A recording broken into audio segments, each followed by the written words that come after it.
ગુજરાત માટે ગૌરવની ક્ષણ. નવસારીની દીકરીએ ક્રિકેટ જગતમાં ઐતિહાસિક સિદ્ધિ હાંસલ કરી છે.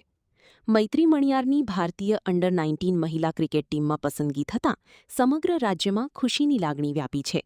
મૈત્રી હવે શ્રીલંકા સામે યોજાનારી શ્રેણીમાં દેશનું પ્રતિનિધિત્વ કરશે. ખાસ વાત એ છે કે ટીમ ઇન્ડિયામાં સ્થાન મેળવનારી મૈત્રી નવસારી જિલ્લાની પ્રથમ મહિલા ક્રિકેટર બની છે. નવસારીની પ્રતિભાશાળી ક્રિકેટર મૈત્રી મણિયારે પોતાની મહેનત, સમર્પણ અને સંઘર્ષના બળે ભારતીય અંડર-19 મહિલા ક્રિકેટ ટીમમાં સ્થાન મેળવી ઇતિહાસ રચ્યો છે. શ્રીલંકા સામે રમાનારી શ્રેણી માટે તેની પસંદગી થતાં પરિવાર સહિત સમગ્ર નવસારી જિલ્લામાં આનંદનો માહોલ જોવા મળી રહ્યો છે. મૈત્રીની આ સફળતા પાછળ વર્ષોની કઠોર મહેનત, સતત પ્રેક્ટિસ અને પરિવારનો અમૂલ્ય ત્યાગ રહેલો છે. અનેક પડકારો વચ્ચે પણ તેણે પોતાના ક્રિકેટના સપનાને જીવંત રાખ્યું અને આજે દેશની જર્સી પહેરવાનું ગૌરવ પ્રાપ્ત કર્યું છે.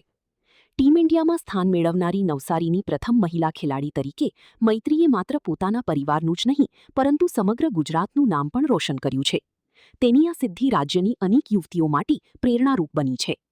હવે સૌની નજર શ્રીલંકા સામેની શ્રેણી પર છે, જ્યાં મૈત્રી મણિયાર ભારતીય ટીમ તરફથી મેદાનમાં ઉતરી દેશનું પ્રતિનિધિત્વ કરતી જોવા મળશે. બરોડા સ્ટેટને પ્રેઝન્ટ કરવા માટે તો ત્યાં શિફ્ટ થઈને પછી મારી પ્રેક્ટિસ ચાલુ હતી. તો જેવું રેસ્ટ ડે મળતો તો એવું અહીંયા સર સાથે પ્લાન કરીને અહીંયા હું આવતી હતી પ્રેક્ટિસ કરવા માટે.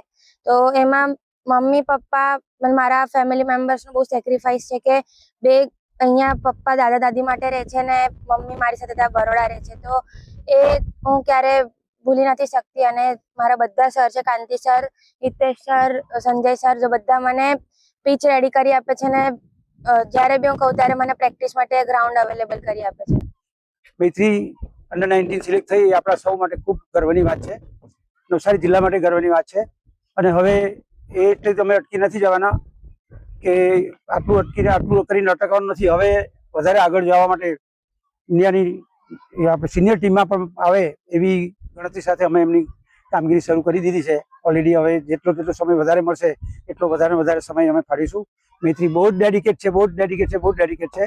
એને જ્યારે કહે ત્યારે અથવા તો એનો જ્યારે ટાઈમ મળે ત્યારે એ આવી જાય છે. તમને કદાચ જાણીને નવાઈ લાગે, જ્યારે એ પ્લેનમાં આવી છે 3:30 પ્લેનમાં ઉતરે તો 5 વાગે ગ્રાઉન્ડ પર આવી જાય. ઘરે જઈને ખાલી મોઢું ધોઈને તરત અહીંયા આવી જાય. એટલે એટલી બધી ડેડિકેટ છે કે અમને બી પોતાને એમ થાય કે એના માટે ટાઈમ આપીએ થોડો.